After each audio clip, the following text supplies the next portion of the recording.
오늘의 성경 본문 말씀은 요한계시록 18장입니다.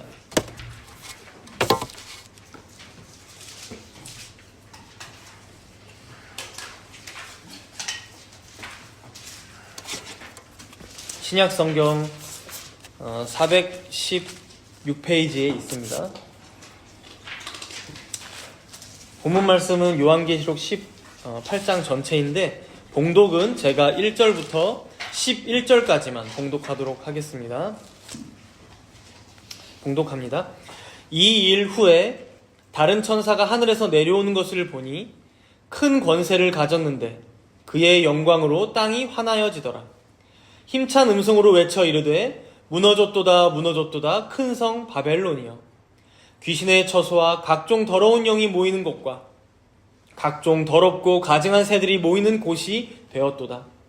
그 음행의 진노의 포도주로 말미암아 만국이 무너졌으며 또 땅의 왕들이 그와 더불어 음행하였으며 땅의 상인들도 그 사치의 세력으로 치부하였도다 하더라. 또 내가 들으니 하늘로부터 다른 음성이 나서 이르되 내 백성아 거기서 나와 그의 죄에 참여하지 말고 그가 받을 재앙들을 받지 말라. 그의 죄는 하늘에 사무쳤으며 하나님은 그의 불의한 일을 기억하신지라. 그가 준 그대로 그에게 주고 그의 행위대로 갑절을 갚아주고 그가 섞은 잔에도 갑절이나 섞어 그에게 주라. 그가 얼마나 자기를 영화롭게 하였으며 사치하였든지 그만큼 고통과 애통함으로 갚아주라. 그가 마음에 말하기를 나는 여왕으로 앉은 자요 과부가 아니라 결단코 애통함을 당하지 아니하리라 하니, 그러므로 하루 동안에 그 재앙들이 이르리니 곧 사망과 애통함과 흉년이라. 그가 또한 불에 살라지리니 그를 심판하시는 주 하나님은 강하신 자이심이라. 그와 함께 음행하고 사치하던 땅의 왕들이 그가 불타는 연기를 보고 위하여 울고 가슴을 치며 그의 고통을 무서워하여 멀리 서서 이르되 화 있도다 화 있도다 큰 성 견고한 성 바벨론이여, 한 시간에 내 심판이 이르렀다 하리로다. 땅의 상인들이 그를 위하여 울고 애통하는 것은 다시 그들의 상품을 사는 자가 없음이라. 아멘.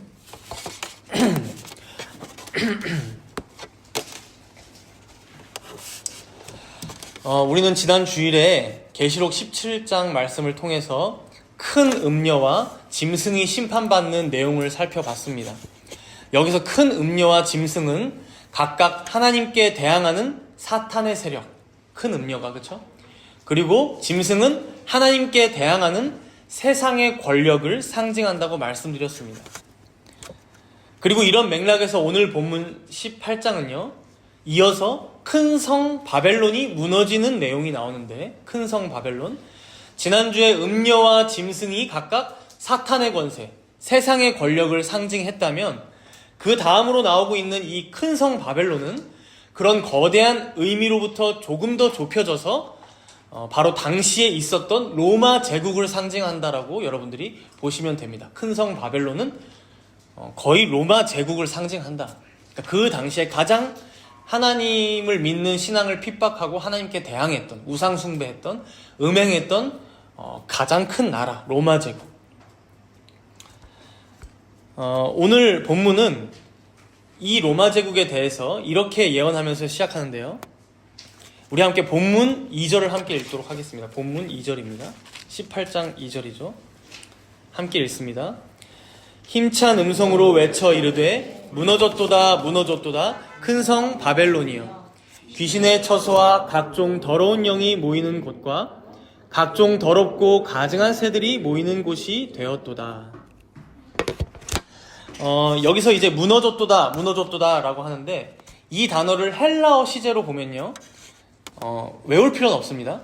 미래적 부정 과거라고 해서 이제 미래에 이 예언이 반드시 성취될 것이기 때문에, 성취될 것이 너무도 확실하기 때문에 심지어 지금 과거형으로 선포하고 있는 거죠. 여러분들도 아시지만 사도 요한의 때는 로마 제국이 무너지기 전입니다. 아직 한참 남았어요. 본인도 그 로마 제국의 핍박으로 반모섬에 갇혀 있고요. 그런데도 뭐라고 합니까? 무너졌도다 무너졌도다. 확실히 일어날 것이기 때문에 과거형으로. 우리가 잘 알고 있지만 구약에는 실제로 바벨론 제국이 있었죠. 느부갓네살 왕이 바벨론 제국의 왕이었는데 한때는 이제 바벨론 제국은 천하를 호령하던 제국이었고 거기에 정말 수많은 하나님의 백성들, 이스라엘 백성들이 포로로 끌려갔습니다. 그래서 여러분들 잘 아시는 다니엘과 세 친구도 그 당시에 바벨론에게 포로로 끌려가서 살았던 것이죠. 근데 그때에도 이들에게 선포된 하나님의 말씀, 예언이 아주 비슷했는데요. 이사야서 21장 9절에 보면 바벨론에 끌려가기도 전에 이사야 선지자가 이렇게 예언합니다. 함락되었도다 바벨론이여. 그들이 조각한 신상들이 다 부서져 땅에 떨어졌도다. 실제로 나중에 페르시아 제국에 의해서 바벨론이 함락되죠. 우리가 이런 걸 보면 알 수 있지만요. 하나님의 말씀은 항상 우리의 어떤 예측이나 혹은 우리의 눈에 보이는 어떤 감각들을 초월합니다. 우리가 생각하기에는 이 세상의 패권을 잡고 있는 나라들, 만약에 지금으로 보자면 미국이나 중국, 러시아 이런 나라들이 어떻게 망할 것이라고 우리가 예상합니까? 전혀 예상 못하죠. 가만히 보고 있으면 이런 세상 나라에 하나님의 공의와 심판이 임한다? 우리는 잘 상상을 못합니다. 그보다 훨씬 더 작고 사실 연약하다면 연약한 우리나라만 해도 여러분 어떻게 살아가고 있습니까? 우리나라가 무너지겠어? 그렇죠? 굳건할 거라고 생각하잖아요. 감이 잘 안 옵니다. 그러나 여러분 여기서 굳이 당시 패권 국가인 로마 제국을 큰 성 바벨론이라고 지칭하는 이유가 있다는 것이죠. 실제 구약의 바벨론 제국을 보면 어쩌면 당시의 로마 제국보다 그 위용이 더 대단했었을지 모르지만 하나님께서 예언했던 대로 그 나라가 망했다. 하나님께서 그 다음 제국인 페르시아로 촛대를 옮기시자 그 나라는 곧 망하고 말았다. 무너졌도다. 이런 과거의 역사를 큰 성 바벨론이라는 이 상징으로 떠올리게 하심으로 주님은 지금 예언하시고 있는 이 말씀 또한 로마 제국에 반드시 성취될 거야 라고 지금 말씀하고 계신 거예요. 우리가 살아가는 지금 이 시대 또한 마찬가지입니다. 우리는 마치 지금의 이 세계들이 별탈 없이 큰 사고 없이 지속될 거라고 막연하게 생각하며 살아갑니다. 글로벌 시대라서 그런 것 같기도 하고 서로가 화평하게 지내려고만 하는 것처럼 보이니까 계속해서 더 살기 좋아질 거야. 더 부유해지겠지. 막연한 미래를 그리며 산다는 것이죠. 그러나 지나간 인류의 역사들을 여러분들 공부해 보시면 아시지 않습니까? 결국 세상의 나라는 다 망하고 맙니다. 그게 1000년을 갔든 500년을 갔든 100년을 갔든. 특히나 하나님께 반역하고 대항하는 이런 로마 제국과 같은 악한 세력들은요. 그들의 벌을 죽어서도 영원히 받지만 이 생에서도 받게 될 때가 많습니다. 하나님의 심판이 이 생에서 이루어져요. 이 땅에서. 그래서 여러분 아주 가깝게는요. 나라가 망하는 것은 아니지만 사실 망했죠. 최근에는 어떻습니까? 코로나 팬데믹이 그랬죠. 그렇죠? 전 세계가 다 갇혀버리잖아요. 19세기엔 어땠습니까? 세계 1차 대전, 2차 대전. 여러분 다 유럽은 거의 패망하였습니다. 산업혁명으로 가장 잘 나가던 그 땅이. 중세 말기에는 흑사병도 있었죠. 여러분 시대마다 큰 전쟁들을 통해 나라의 흥망성쇠가 끊이질 않았다는 것입니다. 결국 그러한 모든 것들은 이 세상을 벗삼아 이 세상이 영원할 것이라고 믿고 살아가는, 즉 하나님을 외면하며 여전히 죄 가운데 살아가는 인생들에게 하나님께서 주시는 경고요, 심판이며 재앙들이었다는 것입니다. 역사를 통해 주시는. 그래서 본문 3절을 한번 보세요. 본문 3절, 18장 3절입니다. 제가 읽습니다. 그 음행의 진노의 포도주로 말미암아 만국이 무너졌으며 또 땅의 왕들이 그와 더불어 음행하였으며 땅의 상인들도 그 사치의 세력으로 치부하였도다 하더라. 그래서 치부는 오직 부하기만을 추구했다라는 의미입니다. 치부. 결국 이 세상은 왜 무너지느냐?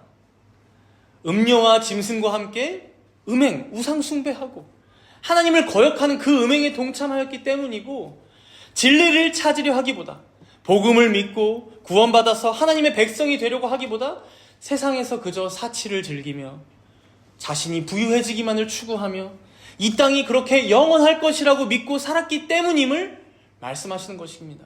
그렇기 때문에 세상은, 결국 세상 나라들은 다 무너져 왔다는 것이죠. 영원한 나라는 이 땅에 없다는 것이죠. 그리고 바로 죄악된 세상이 이러하기에 우리에게는 뭐라고 하나님께서 말씀하시는지 듣겠습니다. 우리 함께 본문 4절을 읽어볼까요? 18장 4절입니다. 읽습니다. 또 내가 들으니 하늘로부터 다른 음성이 나서 이르되 내 백성아 거기서 나와 그의 죄에 참여하지 말고 그가 받을 재앙들을 받지 말라. 오늘 제목이 여기에 있는데요. 내 백성아 거기서 나오라. 거기서 나와. 그 죄에 참여하지 말고 그가 받을 재앙들을 받지 말라. 여러분, 이 말씀을 읽어보면 소돔과 고모라에 살고 있던 아브라함의 조카 롯이 생각이 납니다. 거기서 나와. 그 죄에 참여하지 말고 그가 받을 재앙을 받지 말라. 여러분, 그들에게 가서 천사가 했던 말이 딱 이것이었습니다. 이제 여기 소돔과 고모라는 불로 심판받을 것이니 너와 너에게 속한 모든 자들, 즉 가족들과 친척들을 다 이끌고 여기를 나가라. 빨리 떠나야만 한다. 그래서 결국 그 말씀을 듣고 믿고 나왔던 사람들은 살았고요. 그 말을 무시하고 농담으로 여겼던 자들이 기록되는데 사위들이었어요. 사위들은 소돔과 고모라의 재앙 가운데, 심판 가운데 함께 멸망당하고 맙니다. 성경을 읽다 보면요, 종종 이렇게 하나님께서는 어딘가를 떠나기를 촉구하실 때가 있습니다. 아브라함에게도 네 본토 아비 친척 집을 떠나라고 말씀하셨죠. 그래서 이 땅으로 오라. 그리고 애굽의 노예로 살던 이스라엘 백성들에게도 물론 하나님께서 애굽으로부터 구원해 내신 것이지만 뭐예요? 결국 그 애굽 땅을 이제는 떠나서 내가 약속했던 아브라함과 이삭과 야곱에게 약속했던 저기 가나안 땅으로 가라는 거예요. 그렇죠? 그리고 바벨론 포로로 끌려갔던 자들에게도 거기 있는 부정한 것들을 만지지 말고 거기를 떠나 돌아오라. 그래서 예루살렘으로 돌아오라고 촉구하셨었죠. 물론 거기에 남은 자들도 있었습니다. 거기가 더 좋아서. 물론 우리는 이 말씀들을 우리에게 적용할 때 지금 당장 내가 살던 동네를 떠나야겠다. 혹은 직장 생활이 힘드신 분들은 내가 드디어 품에 품고 있던 사직서를 내고 회사를 떠나야겠다. 이런 것은 아닙니다. 이렇게 적용하면 안 되죠. 여기 4절에도 이어서 나오지만 내 백성아 거기서 나와. 그 의미가 뭐예요? 그의 죄에 참여하지 말고. 나오는 게 그의 죄에 참여하지 말고. 이게 핵심입니다. 결국 죄가 가득한 이 세상을 우리가 살아가지만 그것에는 참여하지 않는 것. 그것으로부터 분리되어서 거룩한 성도로서의 정체성을 지키며 살아가는 것. 바로 이것이 우리가 거기서 나와 그 심판과 재앙을 받지 않는 길이다라고 말씀하는 거예요. 그래서 사도 바울은 고린도후서 6장에 보면 이렇게 말씀했는데요. 의와 불법이 어찌 함께하며, 의와 불법이 빛과 어둠이 어찌 사귀며 하나님의 성전과 우상이 어찌 일치가 되리요. 우리는 살아계신 하나님의 성전이라. 너희는 그들 중에서 나와서 따로 있고 부정한 것들을 만지지 말라. 여러분, 어쩌면 성도가 이런 말씀들을 듣고 수행하며 살아야 하기 때문에 더 이 인생이 힘든 것 같아요. 기독교 역사 속에서 보면요, 거기서 나오라라는 이 말을 문자 그대로 적용해서 진짜 세상과 분리돼서 살았던 사람들이 기독교 역사 가운데 있었습니다. 초대교회나 중세교회 시대 때 보면 수도원이라고 여러분들 들어보셨죠? 수도원? 지금도 있어요. 황량한 사막에 수도원 하나를 딱 차립니다.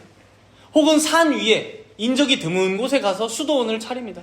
그렇게 세상과 완전히 분리돼서 사제들이 되어서 하루 5번씩 기도하고 매일 한 끼 이상씩은 금식하고 매번 죄 지을 때마다 바로바로 고해성사하면서 자신들의 상태를 거룩하게 유지하고자 애썼던 그런 사람들이 있었죠. 의도는 좋지만, 그러나 우리는 역사적으로도 알고 성경적으로도 알지만 절대 그것이 인생의 답이 되지 않음을 압니다. 우리의 거룩함은 오직 예수 그리스도께서 당하신 그 고난과 죽으심으로 인해 그가 우리의 모든 죄를 죽이시고 가져가시고 용서하셨기에 우리의 거룩함이 성취되는 것이지, 우리가 뭘 얼마나 열심히 한다고, 더 노력한다고 해서, 심지어 산 위에 올라가서 산다고 해서 그러한 거룩함이 이루어지는 게 아니라는 것이죠. 잠깐 세상과 분리되어서 사막에 살고 산 위에 살면 내가 진짜 거룩해지는 것 같은 느낌이 들 수는 있습니다. 여러분들도 산 정상에 올라보시면 내가 뭔가 거룩해지는 느낌이잖아요. 그러려고 올라가잖아요. 그죠? 새로운 기분을 만끽하고자, 리프레시하고자. 우리도 날 잡고 2박 3일 기도원 가서 여러분 기도원 밥 진짜 맛없어요. 맛없기 때문에 음식에도 마음을 두지 않게 됩니다. 맛없는 기도원 밥을 조금씩 먹으면서 살도 빠지고 기도 열심히 하면 그런 느낌이 좀 들 수 있어요. 아, 거룩해진 것 같아. 경건해진 것 같아. 보통 수련회가 그런 효과를 불러일으키잖아요. 그렇죠? 수련회가 2박 3일 3박 4일. 그러나 그 산에서 딱 내려와서 집에 가는 순간 어떻습니까? 아, 내 안에 있던 더러웠던 승질이 어디 가지 않았구나. 사라지지 않았구나. 이걸 금방 깨닫게 됩니다. 그대로 있어요. 회사 출근해 보세요. 짜증나는 직장 상사는 여전히 짜증나요. 한숨 나오던 업무들은 여전히 나를 힘들게 합니다. 그러니 우리가 물리적으로부터 어딘가로부터 분리되는 것이 답이 결코 아니라는 것이죠. 우리가 죄로부터 분리되는 방법도 아니며 실제로 거룩해지는 방법도 아니라는 거예요. 오직 우리는 예수 그리스도의 공로로만, 그 공로를 의지할 때에만 비로소 거룩해지기 때문입니다. 오히려 그렇게 복음에 기대어 일상을 살아가고 그의 계명을 마음에 품고 그 계명을 내가 집에 있든 회사 직장에 있든 사회에 나가서든 교회에 있든 어찌하든지 그 계명을 마음에 품고 살아가고자 애쓸 때 그때 성령께서 도우신다면 우리는 조금 더 성도답게 거룩한 하나님의 백성으로 하루하루를 살아갈 수 있게 되는 것이죠. 오늘 본문에 결국 무너지게 될, 아니 이미 무너졌다라고 할 수 있는 이 큰 성 바벨론은, 그리고 그 바벨론을 따라 사는 자들은 바로 이러한 복음에는 전혀 관심이 없습니다. 오늘 본문 7절을 보세요. 오늘 본문 7절. 이들이 멸망받을 수밖에 없는 핵심적인 죄악에 대해 이렇게 말씀하는데요. 우리 7절을 함께 읽도록 하겠습니다. 그가 얼마나 자기를 영화롭게 하였으며 사치하였든지 그만큼 고통과 애통함으로 갚아주라. 그가 마음에 말하기를 나는 여왕으로 앉은 자요 과부가 아니라 결단코 애통함을 당하지 아니하리라 하니. 여러분, 어떤 죄악에 대한 감각이 전혀 없는 말들이죠. 그저 자신이 영화롭게만 될 수 있다면, 그러니까 자신이 더 높아질 수만 있다면 더 사치했다는 것입니다. 더 사치.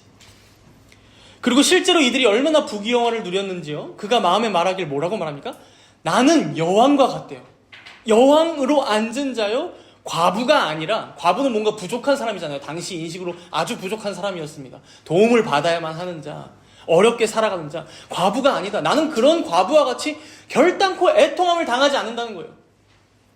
이 말씀은요, 이사야 47장 7절과 8절에서 인용이 된 말씀인데요. 거기서도 딱 바벨론을 이렇게 표현합니다. 그가 말하기를 내가 영영이 여주인이 되리라. 여주인. 그러니까 여왕과 비슷한 내용이죠. 여주인. 내가 이 온 땅의 안방 마님이야. 이런 의미죠. 여주인이야. 그들의 종말을 생각지 아니하며 사치하고 평안히 지내며 이르기를 나뿐이라. 나 외에 다른 이가 없도다. 나는 과부로 지내지도 아니하며 자녀를 잃어버리는 일도 없다.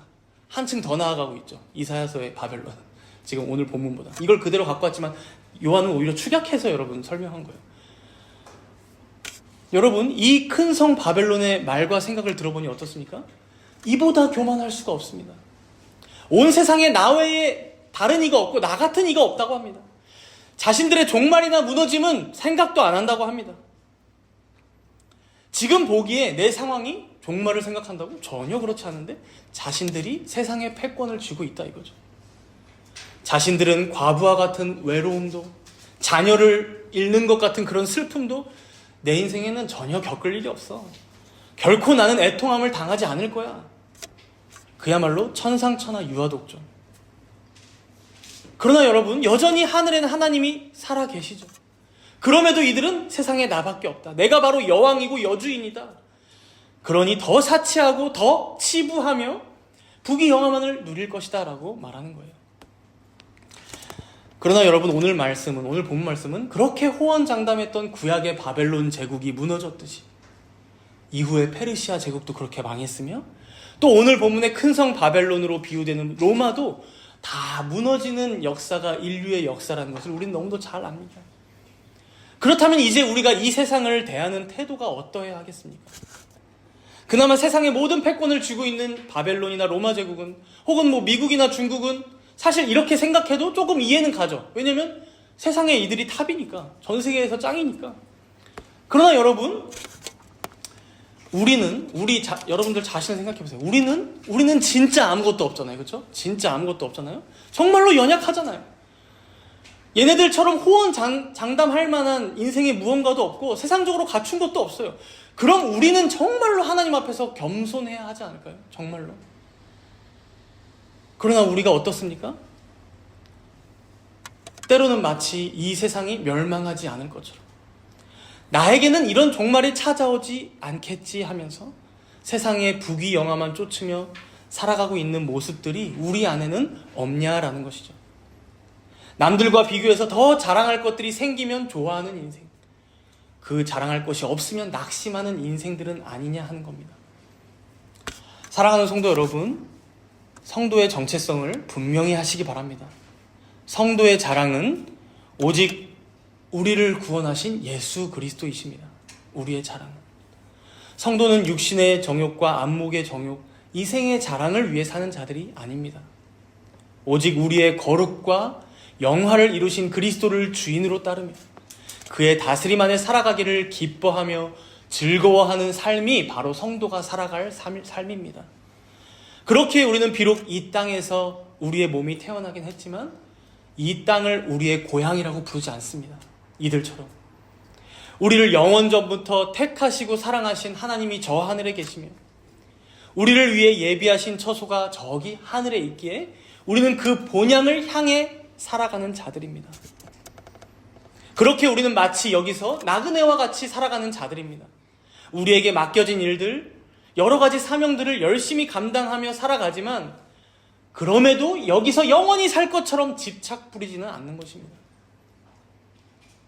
이 땅에서 하나님을 더욱 사랑하기를 힘쓰고 이웃을 사랑하고 섬기며 살아가기를 애쓰는 것입니다.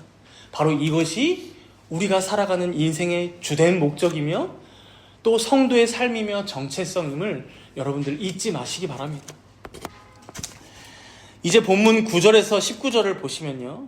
본문 9절에서 19절을 보시면 중간에 아주 긴 단락이 이제 중간에 단락으로 있는데 이렇게 성도의 정체성을 갖고 살아가는 자들과 반대로 그렇지 않은 죄인된 인생들이 얼마나 극명한 차이를 보여주는지 드러내고 있습니다. 그리고 이걸 보여주기 위해서 여기에는 바벨론의 친구들 세 부류가 등장합니다. 바벨론의 친구들 세 부류. 먼저 9절에 한번 보세요. 9절에 보시면 앞부분에 그와 함께 음행하고 사치하던 누가 나와요? 땅의 왕들이 등장합니다. 땅의 왕들. 첫 번째 부류는 땅의 왕들이죠. 여러분, 이 땅의 왕들은 1차적으로 사전적 의미의 왕들 자체를 지칭하는 말이기도 하겠지만 사실상 이런 로마 제국과 같은 세상에서 힘과 권력을 가지고 천하를 호령했던 권세자들 모두를 의미한다고 볼 수 있습니다. 그래서 옛날로 치면 왕이나 황제, 총독, 그 아래 여러 벼슬을 갖고 있던 사람들이겠고 지금으로 보자면 대통령 이하, 총리나 국회의원, 시장 이런 세상에서 높은 직급을 가진 사람들이라고 여러분 보시면 됩니다. 그리고 이제 두 번째 부류가 등장합니다. 두 번째 부류가 11절에 보시면 11절에 땅의 상인들이 등장하죠. 땅의 상인들. 땅의 상인들이. 그래서 여러분 지금 시대도 그렇지만 당시 로마 제국 시대에도 상인들이 얼마나 많았겠습니까? 물건을 사고 파는 상인들. 특히나 여기 이들이 팔았던 물품들이 이어서 12절, 13절에서 나오는데요. 읽지 않겠지만 그 목록이 끝이 없어요. 보석류, 옷감, 진귀한 그릇들, 향료, 기름, 그리고 여러 가축들. 거기다 심지어 13절 맨 마지막 한번 보세요. 13절 맨 마지막 뭐라고 나옵니까? 이들이 사고 팔았던 물건들 중에 종들과 사람의 영혼들이 있다고 합니다. 종들과 사람의 영혼들. 이건 여러분 당시에 이들이 노예를 사고 팔았음을 의미하는 말이죠. 여러분 로마 제국에 노예가 많을 때는 6천만 명 이상이 됐다고 합니다. 6천만 명 이상. 우리나라 지금 인구보다 더 많은 숫자가 로마의 노예로 있었다는 거예요. 로마 제국 곳곳에서 이렇게 많은 숫자의 노예들이 착취당하고 사람 같지 않은 대우를 받으면서 살아가고 있었다는 의미입니다. 그런데 이런 물건들, 노예도 물건이라고 쳤으니까요. 이런 물건들을 팔면서 부귀영화를 취하던 자들이 바로 그 땅의 상인들이었다. 이게 두 번째 부류죠. 그리고 마지막 세 번째 부류가 이제 17절에 나오는데요. 17절에 중반쯤에 보면 모든 선장과 각 처를 다니는 선객들과 선원들과 바다에서 일하는 자들. 길죠? 선장, 선객들, 선원들, 바다에서 일하는 자들. 이게 말이 너무 기니까 편하게 뱃사람들이라고 여러분들 부르시면 될 것 같아요. 뱃사람들. 그러니까 이제 배 타고 일하는 사람들이죠. 이들도 상인들과 비슷하죠. 여러분, 결국 무역은 배로 이루어질 때가 많았습니다. 그래서 그걸 통해 함께 이득을 취하고 일을 하고 돈을 벌던 자들을 의미하는 게 바로 이 뱃사람들의 의미입니다. 이렇게 바벨론의 친구들 세 부류. 첫 번째, 땅의 왕들, 세상의 권력자들이죠. 두 번째, 땅의 상인들. 그렇죠? 세 번째, 뱃사람들이에요. 그럼 여러분 생각해 보세요. 이들은 바벨론의 아주 절친들이에요. 절친들. 바벨론이 부강해지면 함께 자신들의 권력이 올라가겠죠. 왕들. 그리고 상인들, 뱃사람들 더 부자가 되고 더 일이 많아지겠죠. 그러니 이 바벨론, 이 로마 제국이 무너지면 이들 또한 함께 망하는 거예요. 로마로부터 힘도 얻고 돈도 얻고 일거리도 얻던 세 부류의 친구들이었으니까. 그래서 오늘 본문 9절에서 19절까지는요. 사실 이 바벨론 절친들, 이 세 부류가 부르는 애가가 나오는 거예요. 슬픈 노래, 애가. 그러니까 바벨론이 무너졌도다 하니까 옆에서 같이 애가를 부르고 있는 거죠. 슬픈 노래. 통곡하며 노래를 부르는 모습이 계속 나옵니다. 이 세 부류가. 그런데 여기서 포인트가 있습니다. 바벨론 멸망을 슬퍼하긴 하는데 그렇다면 이들이 정말로 슬퍼하고 있는 이유가 무엇일까요? 이들이 울고 있는 이유가 무엇일까요? 여러분 9절에 한번 보세요. 9절에 보시면 땅의 왕들이 불타는 연기를 보고 위하여 울고 가슴을 친다. 아주 슬퍼하고 있어요. 11절에도 보면 땅의 상인들이 그를 위하여 울고 애통합니다. 그리고 19절에도 보면 19절에 뱃사람들이 티끌을 자기 머리에 뿌리고 울며 애통합니다. 아주 슬퍼하고 있죠. 그러나 여러분 더 섬뜩한 것은 이들은 바벨론과의 우정이나 우애, 어떤 사랑 때문에 울고 있는 게 아니라는 거예요. 여러분 우리가 11절을 끝까지 한번 읽어볼 거예요. 11절을 함께 읽습니다. 땅의 상인들이 그를 위하여 울고 애통하는 것은 다시 그들의 상품을 사는 자가 없음이라. 그러니까 다시는 그들의 상품을 사줄 만한 사람이 없으니까, 즉 거래처가 사라져서 시장에 갖다 팔아야 하는데 시장이 사라진 거죠. 그래서 운다는 거예요. 그래서 운다. 그래서 15절에도 보면 15절에도 바벨론으로 말미암아 치부한 이 상품의 상인들이, 그러니까 부해졌던 이 상품의 상인들이 그의 고통을 무서워하여 멀리 서서 울고 애통하여. 그러니까 여러분 무슨 고통일까요? 그의 고통을 무서워하여. 바벨론이 망하니까, 로마가 망하니까 그게 마음 아파서가 아니라 자신들이 더 이상 치부, 더 부해질 길이 없어진 것 같아서 울며 애통했다는 거예요. 그래서 이 세 친구들이 울 때 항상 등장하는 그 모습에 대해서 묘사하는 그 내용이 계속해서 세 번에 걸쳐서 나오는데요. 10절에 보시면요. 왕들이 그의 고통을 무서워하여 멀리 서서 이르되라고 합니다. 멀리 서서. 왕들 멀리 서 있어요.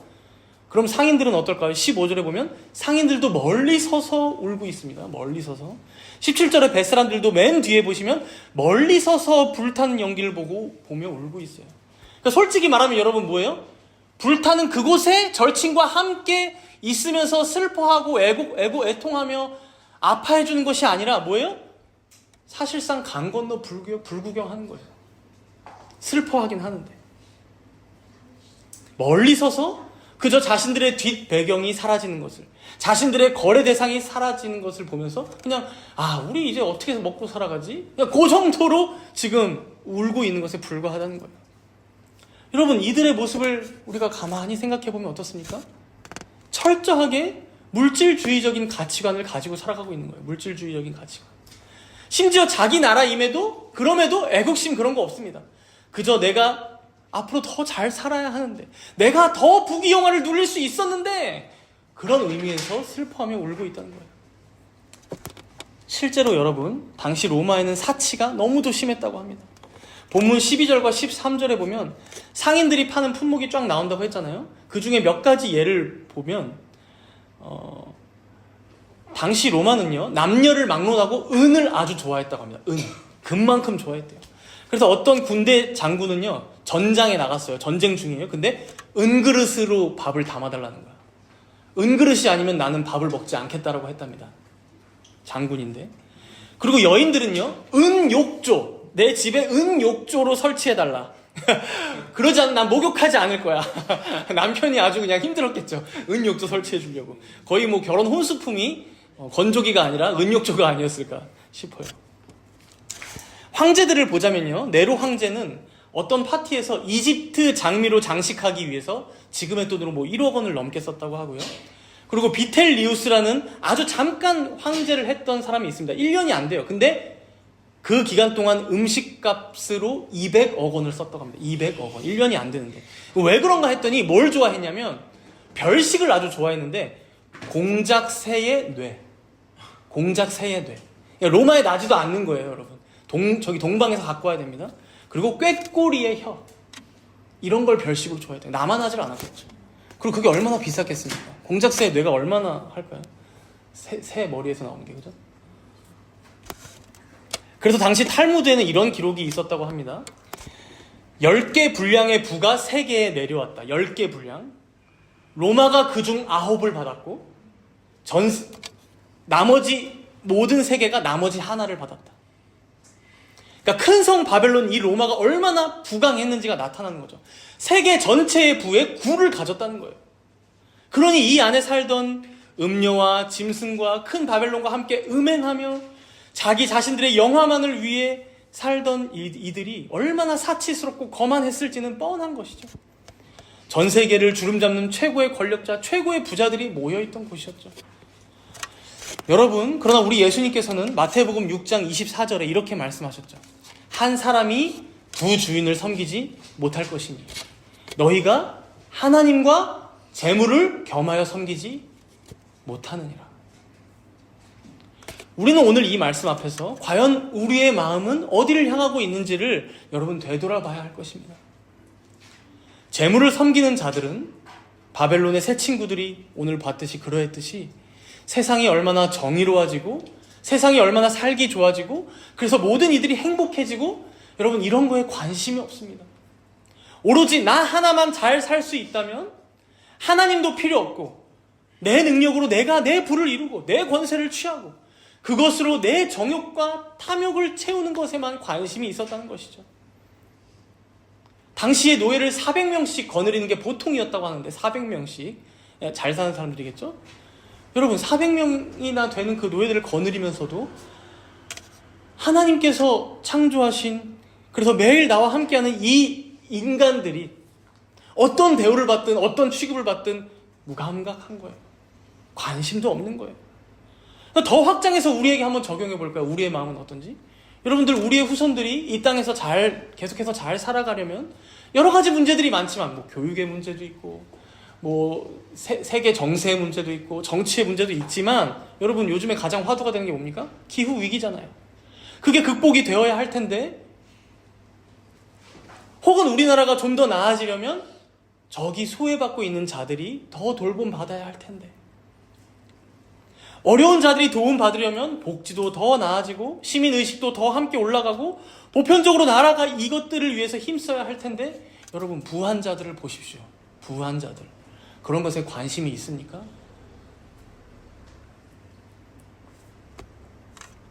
그저 나 하나만 잘 살면 되지. 안타까운 것은 다른 나라들은 차치하고 우리나라 국민들이 지금 어떠합니까? 아니 지금 여기 모여있는 여러분들 자신들은 어떠한가요? 우리가 투표를 하든 아니면 세상에서 시민으로 살아가든 정말 요즘에 이제 우리 특강 소리문답 하러 들어가서 배우기 시작한 게 뭡니까? 도덕법. 하나님께서 나타내신 뜻. 그게 어디에 요약되어 있습니까? 하나님의 율법과 십계명. 근데 하나님의 그 뜻에 합당하게 살아가고자 정말 내가 애쓰며 소망하며 지내고 있느냐라는 것이죠. 아니면 그런 거랑 전혀 상관없이 나의 부함. 내가 남들보다 더 자랑할 만한 것들을 소유하고 그렇게 남들 앞에서 뽐내고 그렇게 살아가기만 추구하느냐. 돌아봐야 한다는 것이죠. 우리나라 국민들에게 이건 정말 우리나라 국민들 전체 공통인 것 같아요. 건드리면 안 되는 영린이 하나 있죠. 뭡니까? 부동산. 여러분 부동산 건드리면요 누가 됐든 공격받고 어떤 정치인들이든 떨어집니다. 우리 동네 재개발하게 해준다고 하면 그게 어떤 당이든 그가 앞으로 무슨 정책을 펼칠 것이든 관심 없고 그냥 뽑죠. 왜요? 내가 우리 동네에 사놨던 이 집값이 올라갈 테니까. 재개발하니까. 그래서 그 사람을 뽑습니다. 같은 원리로 우리 집 앞에 장애인 특수학교가 들어온대요. 그러면 반대합니다. 여러분, 그들이 내세웠던 첫 번째 이유가 뭔지 아십니까? 제가 찾아봤어요, 일부러. 예상했던 그대로입니다.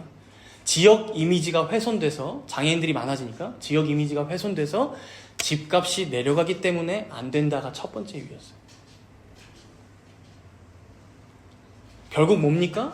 공공의 이익이 아닌, 혹은 소외받고 어려운 자들이 도움받아야 하는 사회를 이루는 게 아닌, 하나님의 공의나 정의가 이루어지는 게 아닌, 우리가 하나님께 받은 사랑이 세상에 펼쳐지는 게 아닌, 철저하게 내 이익만을 위해 생각하고 행동하는 거죠. 내 이익만을 위해. 사랑하는 여러분, 우리가 진정으로 하나님의 백성들이라면 당연히 우리는 이 세상 정치 체제에 휘둘리는 자들이 아닙니다. 혹은 어떤 당에도 휘둘리는 얽매이는 자들이 아닙니다. 오직 우리의 기준은 하나입니다. 바로 하나님의 계명, 하나님의 말씀, 그 기준에 부합한가 아닌가입니다. 그것으로 우리는 누군가를 지지하든 철회하든, 혹은 우리가 직접 누군가를 돕든 힘을 쓰든 결정해야 한다는 것이죠. 최소한 이 바벨론의 새 친구들과는 살아가는 기준과 생각하는 기준이 달라야 한다는 것이죠. 이들은 철저하게 자신들의 이득, 이권, 내가 손해볼 것인가, 내가 희생해야 하는가, 이것만 기준이잖아요. 이런 중에 성도는 얼마나 다른 자들인지 본문 20절은 이렇게 한 번 더 짚어줍니다. 우리 20절 한번 함께 읽도록 하겠습니다. 하늘과 성도들과 사도들과 선지자들아, 그로 말미암아 즐거워하라. 하나님이 너희를 위하여 그에게 심판을 행하셨음이라 하더라. 하늘과 성도들과 사도들과 선지자들아. 먼저는 여기서 성도들이, 여러분, 사도들, 선지자들보다 먼저 나오는 게 의미심장합니다. 그죠? 여러분, 하나님께서 사도들과 선지자들을 왜 세우셨겠습니까? 같은 원리로 교회의 직분자들을 왜 세우십니까? 바로 자신의 양떼들, 자신의 백성들, 성도들, 여러분들 한 명 한 명을 불러 모으시고 구원하시고 온전케 하시기 위하여 사도도 세우셨고 선지자들도 세우셨고 오늘날에는 직분자들도 세우신다는 것입니다. 그리고 이제 그 성도들에게 이렇게 말씀하시죠. 그로 말미암아, 여러분 뭐예요? 즐거워하라. 즐거워하라. 큰 성 바벨론이 무너질 것인데, 아니 무너졌는데 바벨론의 새 친구들은 슬퍼하겠지만, 그러나 너희들은 어떻게 하라? 즐거워하라. 오히려 그로 말미암아 즐거워하라. 사랑하는 성도 여러분, 이것이 바로 이 세상에 살면서도 거기서 나와서 이 세상의 죄악에 참여하지 않는 하나님의 백성들의, 성도들의 바른 자세요, 태도라는 것입니다. 우리는 마냥 세상이 먹고 살만해진다고 해서 즐거워하는 자들이 아닙니다.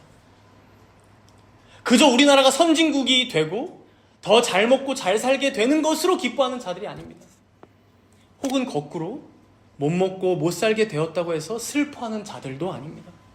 물론 그럴 때에 어렵고 소외된 자들을 돕고 힘들어하는 자들과 함께 울고 슬퍼해야 하겠지만, 영적인 의미에서 그것으로 세상 사람들과 함께 소란을 떨거나 미래를 걱정하며 두려워하는 자들이 결코 아니라는 것입니다. 세상이 망해간다고 모두가 슬퍼하고 있을 때 우리는 오히려 즐거워할 수 있는 자들입니다.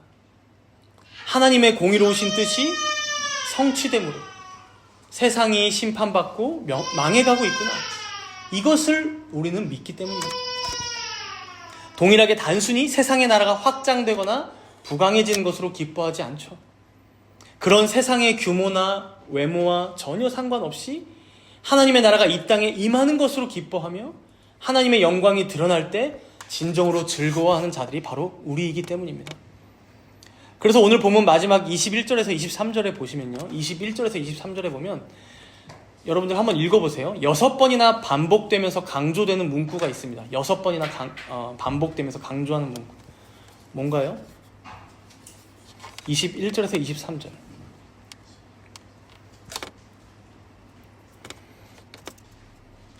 금방 보이죠? 결코 다시라는 문구예요. 결코 다시. 21절 끝에 보니까 큰 성 바벨론이 이같이 비참하게 던져져서 결코 다시 보이지 아니하리로다. 22절에는 검은 고로 시작하는 음악이 결코 다시 들리지 않을 것이다. 세공업자 그러니까 즉 보석들도 결코 다시 보이지 않을 거다. 맷돌 소리 즉 음식이 결코 다시 없을 거야. 23절에 등불 빛도 없고 신랑 신부가 결혼하는 일도 없다. 즉 세상에 어떠한 기쁨도 없다는 거예요. 그러나 여러분 설사 세상 나라에 이러한 멸망이 일순간에 찾아온다고 하여도 여러분 오늘 본문에 보시면 전체적으로 보면 하루 동안에 1시간에 망한다라고 계속 얘기합니다. 이 바벨론은. 그러니까 순식간에 심판이 이루어진다는 거죠. 그러니까 혹 그렇게 일순간에 세상이 멸망한다 하여도 여러분 우리는 그로 인해 즐거워하는 자들이라는 거예요. 여러분 구약의 하박국 선지자도 비슷한 고백을 했죠. 하박국 3장 16절과 17절 여러분들 다 아실 거예요. 비록 무화과 나무가 무성하지 못하며 포도나무에 열매가 없으며 감람나무에 소출이 없으며 밭에 먹을 것이 없으며 우리의 양이 없으며 외양간에 소가 없을지라도 뭐라고 고백합니까? 나는 여호와로 말미암아 즐거워하며 나의 구원의 하나님으로 말미암아 기뻐하리로다. 예루살렘이 당시에 황폐해졌어요. 먹고 살기 힘들고 언제 다시 복구될지도 모릅니다. 그러나 이것이 바로 하나님의 뜻과 계획이 성취된 것이며 또한 더 성취되어져 갈 과정이라는 것을 알기에 하박국 선지자는 우리에게 지금 모든 것이 없더라도 오직 여호와로 말미암아 즐거워하겠다는 거예요. 결국 우리를 구원하실 하나님 한 분만으로 말미암아 만족하며 기뻐한다는 것입니다. 그렇게 오늘 본문 20절에는 즐거워하라 말씀하면서 이어서 20절에 보니까 하나님이 너희를 위하여 그에게 심판을 행하셨기 때문이라고 말합니다. 너희를 위하여 그들에게 심판을 행하셨기 때문. 결국 죄악된 세상이 심판받는 것은요, 그 안에 살아가는 우리들을 위하여 우리를 구원하시고 자신의 영광을 다 이루시기 위하여 공의로 심판하신다는 것을 우리가 꼭 기억해야 합니다. 오늘의 이 말씀, 이 진리들을 기억하심으로 우리 눈에 보이는 것들 혹은 감각적인 것들에 휘둘리는 것이 아니라 이 세상은, 이 땅은 결국 다 지나갈 것을 믿으시며 우리의 영원한 본향만을 바라보며 이 땅의 나그네로서 하나님의 뜻만이 이루어짐을 기뻐하고 즐거워함으로 각자의 생을 감사함으로 감당하신 여러분들 모두가 되시기를 축복합니다.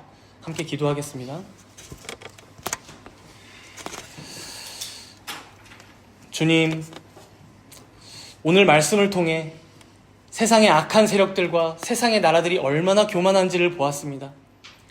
그러나 여기 있는 우리들 또한 눈에 보이고 귀에 들리고 손에 만져지는 감각적인 것들에 더 쉽게 마음을 빼앗기고 유혹되기에 여기 바벨론의 새 친구들처럼 단지 나 하나 잘 살기 위해 우리 가족들이 이 땅에서 호의호식하기 위해 그것만을 집착하며 마치 이 땅에서 영원히 살 것처럼 살아가고 있진 않은지 되돌아봅니다. 우리 각자 이런 마음은 없었는지 되돌아보며 회개하며 나아갑니다. 또한 그저 우리 손에 더 많은 물질과 소유가 생겼다고 해서 그것으로 기뻐하는 자들이 아니라 하나님의 나라가 임하고 하나님의 뜻이 이 땅에 이루어지며 하나님의 영광이 더욱 밝히 드러나는 것으로 우리가 진정 기뻐하며 즐거워하는 자들이 될 수 있게 해달라고 우리 각자 오늘 말씀 앞에 회개하며 또한 정결한 마음으로 새롭게 순종하며 살아갈 수 있게 해달라고 함께 조용히 잠시 동안 기도하도록 하겠습니다.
내 백성아, 거기서 나와 그의 죄에 참여하지 말고 그가 받을 재앙들을 받지 말라고 말씀하신 하나님 아버지.